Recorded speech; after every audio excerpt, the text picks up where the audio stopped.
I mentioned earlier that I was an Army brat. So by the age of 2, we were on the road. I was born into a military family. And my dad retired like once I was in college.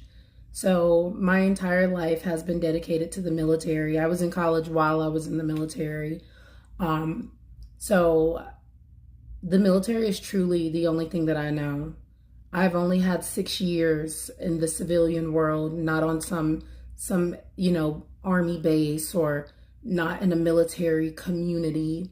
And it can be a struggle. It can be a true struggle because the community and the family that you make in the military is just different. We make quick, close connections because we know that our time with each other is temporary.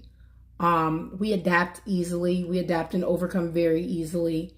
And it almost leaves a sense of emptiness and searching for yourself and trying to figure out who you truly are and what are your actual interests and who are the people who you would truly prefer to be around with. Those things are extremely hard to figure out when you've spent your entire life essentially being a chameleon, not really knowing your sense of style because, when your parents are in the military, you have a certain image to uphold. You need to be a disciplined child. There's no other way to say it. You have to be a disciplined child. I remember I used to say, "Thank you, Dad." And he would say, "Don't thank me, thank your recruiter." That's the Army line.